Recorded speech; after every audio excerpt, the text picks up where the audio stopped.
ಅನೇಕ ಜನ ಅನೇಕ ವಿಷಯಗಳನ್ನ ಪ್ರಸ್ತಾಪ ಮಾಡಿದ್ದಾರೆ. ಅವರು ಶಾಂತಿಯವರು ಇರಬಹುದು, ಶ್ರೀಮನ್ ಇರಬಹುದು, ತಮ್ಮ ತಮ್ಮ ಅನುಭವಗಳನ್ನ ಹೇಳ್ಕೊಂಡಿದ್ದಾರೆ. ನನ್ನ ಅನುಭವನ ನಾನು ಹೇಗೆ ಹೇಳಲಿ? ನಾನು ಇದೀನೋ ಇಲ್ವೋ ಸಿನಿಮಾದಲ್ಲಿ? ಎಡಿಟ್ ಮಾಡ್ಬಿಟ್ಟಿದ್ದೀರಾ?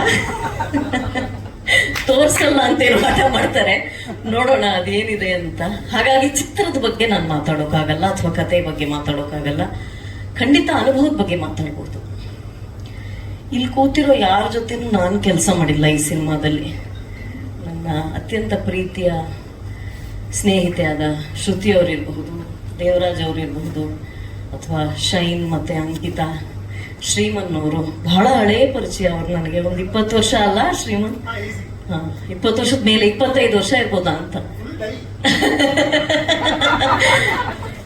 ಹಾಗೆ ಅನೇಕರು ಇದ್ದೀರಾ. ನಿಮ್ ಯಾರ ಜೊತೆನೂ ಕೆಲಸ ಮಾಡೋ ಅವಕಾಶ ನನಗೆ ಸಿಕ್ಕಿಲ್ಲ. ಆದ್ರೆ ಅಭಿನವ್ ಜೊತೆ ನಾನು ಕೆಲಸ ಮಾಡಿದೆ ಈ ಚಿತ್ರದಲ್ಲಿ. ಬಹಳ ಖುಷಿ ವಿಷಯ. ಸಾಮಾನ್ಯವಾಗಿ ಅವ್ರು ಹೇಳಿದ್ರು, ಅದನ್ನು ಪ್ರಸ್ತಾಪ ಮಾಡಿದ್ರು, ಒಬ್ಬ ಮಹಿಳಾ ನಿರ್ದೇಶಕಿ ಬಂದು ಹೀಗೊಂದು ಕಥೆ ನಾನು ಮಾಡ್ತಾ ಇದ್ದೀನಿ ಅಂತಾಗ ನೀವು ಹೇಳಿದ ಹಾಗೆ ಶ್ರುತಿಯವ್ರ ಡೈಲಾಗ್ ಇರೋ ಹಾಗೆ ಶಬರಿ ತರ ಕಾಯ್ತಾ ಇರಬೇಕಾಗತ್ತೆ ನಿರ್ಮಾಪಕರಿಗೆ. ಆದರೆ ಅಜನೀಶ್ ಅವರು ನಿಜವಾಗ್ಲೂ ಪ್ರತಿಭೆಗೆ ಅಥವಾ ಕಲೆಗೆ ಯಾವುದೇ ತಾರತಮ್ಯ ಇರೋದಿಲ್ಲ. ಲಿಂಗ ತಾರತಮ್ಯ, ಹೆಣ್ಣು ಗಂಡು ಅಂತ ಇರಲ್ಲ ಕಲೆಗೆ ಮಾತ್ರ. ಬೇರೆ ಎಲ್ಲದರಲ್ಲಿ ಇರಬಹುದೇನೋ, ಕಲೆಗೆ ಕಲಾವಿದರಿಗೆ ಮಾತ್ರ ಹೆಣ್ಣು ಗಂಡು ಅನ್ನೋದಿರೋದಿಲ್ಲ. ಪ್ರತಿಭೆ ಅನ್ನೋದಕ್ಕೆ ಈ ಲಿಂಗ ಭೇದ ಇರೋದಿಲ್ಲ ಅನ್ನೋದನ್ನ ಅಜನೀಶ್ ಅವರು, ಬಾಬಿ ಅವ್ರನ್ನ ಈ ಸಿನಿಮಾ ಜಸ್ಟ್ ಮ್ಯಾರಿಡ್ ಸಿನಿಮಾ ಬೆಳಕಿಗೆ ತರೋಕ್ ಮೂಲಕ ಅವರು ಅದನ್ನ ಇವತ್ತು ನಿರೂಪಿಸಿದ್ದಾರೆ. ಸ್ವತಃ ಬಹಳ ಇಡೀ ವಿಶ್ವಕ್ಕೆ ಕನ್ನಡವನ್ನ, ಕಾಂತಾರವನ್ನ, ಕನ್ನಡದ ಹಾಡುಗಳನ್ನ, ಕನ್ನಡದ ಸಂಗೀತವನ್ನ ಕೊಂಡೊಯ್ದಂತಹ ಅತ್ಯಂತ ಪ್ರತಿಭಾವಂತ ಸಂಗೀತ ನಿರ್ದೇಶಕರು. ಅವರು ನಿರ್ಮಾಪಕರಾಗಿ ನನಗೆ ಗೊತ್ತಿರೋ ಹಾಗೆ ಹಿ ನೆವರ್ ಇಂಟರ್ಫಿಯರ್ಡ್ ಅಲ್ಲ Bobby in the production. Because ಅವರು ಯಾವತ್ತು ನನಗೆ ಹಾಗೆ ಹಸ್ತಕ್ಷೇಪ ಮಾಡಿದ್ದನ್ನು ನಾನಂತೂ ನೋಡಿಲ್ಲ. ಒಬ್ಬ ಪ್ರೊಡ್ಯೂಸರ್ ಆದವ್ರಿಗೆ, ನಿರ್ಮಾಪಕರಾದವ್ರಿಗೆ ಎಲ್ಲದ್ರಲ್ಲೂ ಮೂಗು ತೂರಿಸ್ಬೇಕು ಅಂತ ಅನ್ನಿಸ್ತಾ ಇರುತ್ತೆ. ಅದ್ರಲ್ಲೂ ವಿಚಾರ ಗೊತ್ತಿರೋರು ಬೇರೆ ಇವರು. ಬರೀ ಹಣ ಹೂಡಿಕೆ ಮಾಡೋರಲ್ಲ, ಸ್ವತಃ ಕಲಾವಿದರು.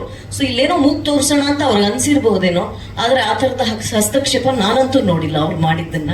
ಹಾಗಾಗಿ ಅವ್ರಿಗೆ ಅದಕ್ಕೆ ಅಭಿನಂದನೆಗಳು. ಬಹಳ ನೀವು ತಾಳ್ಮೆಯಿಂದ ಈ ಚಿತ್ರವನ್ನ ಅವರ ಮಗು ಅಂತ ಅವ್ರಿಗೆ ಬಿಟ್ಟು ಅವ್ರು ಅದಕ್ಕೆ ಈ ತಿದ್ದಿ ತೀಡಿ ರೂಪ ಕೊಟ್ಟು ಜಗತ್ತಿನ ಮುಂದೆ ನಿಲ್ಸೋ ಹಾಗೆ ಮಾಡಿದ್ದೀರಿ. ಪಾರ್ವತಿಗೆ ಶ್ರೀಗಂಧದಲ್ಲಿ ಒಂದು ಹುಡುಗನನ್ನ ತಯಾರಿಸ್ತಾರೆ, ಹಾಗೆ ಪುರಾಣದಲ್ಲಿ ಬರುತ್ತಲ್ವಾ, ಶಿವಪುರಾಣದಲ್ಲಿ. ಹಾಗೆ ಅವರು ಆ ಸಂಪೂರ್ಣ ಜವಾಬ್ದಾರಿಯನ್ನ ಬಾಬಿ ಅವರಿಗೆ ಕೊಟ್ಟು ಅವರು ಪಕ್ಕ ಕೊಟ್ಟಿದ್ದಾರೆ. ಅಜನೀಶ್ ಅವರಿಗೆ ವಿಶೇಷವಾದ ಧನ್ಯವಾದಗಳು. ಇನ್ನು ಬಾಬಿ ಅವರ ಬಗ್ಗೆ ಹೇಳೋದಾಗಿದ್ರೆ, the devil is in the details ಅಂತಾರೆ. ಸಾಮಾನ್ಯವಾಗಿ ಕೆಲಸ ಮಾಡುವಾಗ ಈ ಡೀಟೇಲ್ಸ್ ಇರುತ್ತಲ್ಲ, ಅದು ಪುರುಷರಿಗೆ ಕಾಣಿಸಲ್ಲ. ಅಂದ್ರೆ ಯಾವುದೋ ಇಂಪಾರ್ಟೆಂಟ್ ಸೀನ್ ಇರುತ್ತೆ, ನಮ್ ಸೆರಗ್ ಹೀಗೆ ತಿರ್ಕೊಂಡ್ಬಿಟ್ಟಿರುತ್ತೆ, ನಮ್ ಕಣ್ಣಿಗೆ ಅದೇ ಕಾಣಿಸ್ತಾ ಇರುತ್ತೆ. ಈ ಡೈರೆಕ್ಟರ್ ಹೇಳೋದಲ್ವಾ ಸೆರಗ್ ತಿರ್ಕೊಂಡಿದೆ ಅಂತ ಹೇಳೋದಲ್ವಾ ಅಂತ. ಆದ್ರೆ ಅದು ಪುರುಷರಿಗೆ ಅದು ಗಮನಕ್ಕೆ ಬರಲ್ಲ. ಅವರು ಬರೀ ನಮ್ಮ ಚೆಹರೆ ಎಕ್ಸ್ಪ್ರೆಷನ್ ಸರಿಯಾಗಿದೆಯಾ, ಸೀನ್ ಚೆನ್ನಾಗಿ ಬಂತ, ಡೈಲಾಗ್ ಚೆನ್ನಾಗಿ ಬಂತ ಅಂತ ನೋಡ್ತಾರೆ. ಆದ್ರೆ ಬಾಬಿ ಹಾಗಲ್ಲ.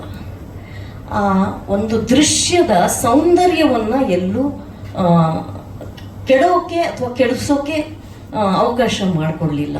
ಇದು ನಾನು ಬಹಳ ವಿಶೇಷವಾಗಿ ಅವರಲ್ಲಿ ಗಮನಿಸಿದ್ದು. ಅಂದ್ರೆ ಒಂದು ಫ್ರೇಮ್ ಇದೆ ಅಂದ್ರೆ ಆ ಫ್ರೇಮ್ ಅಲ್ಲಿ ಎಲ್ಲವೂ ಸುಂದರವಾಗಿರ್ಬೇಕು. ಈ ಎಸ್ಥೆಟಿಕ್ಸ್ ಅಂತಾರಲ್ಲ, ಅದರ ಪ್ರಜ್ಞೆ ಬಹಳ ಇದೆ ಅವರಿಗೆ. ಹಾಗಾಗಿ ನನಗನ್ಸುತ್ತೆ ಸಿನಿಮಾ ಅನ್ನೋದು ಕಲೆ ತಾನೆ, it's art. So this piece of art, ಈ ಕಲೆಯ ಒಂದು ಪ್ರತಿ ಏನಿದೆ, ಇದು ಅತ್ಯಂತ ಸುಂದರವಾಗಿರುತ್ತೆ ಅನ್ನೋದ್ರ ಬಗ್ಗೆ ಸಂಶಯ ಬೇಡ.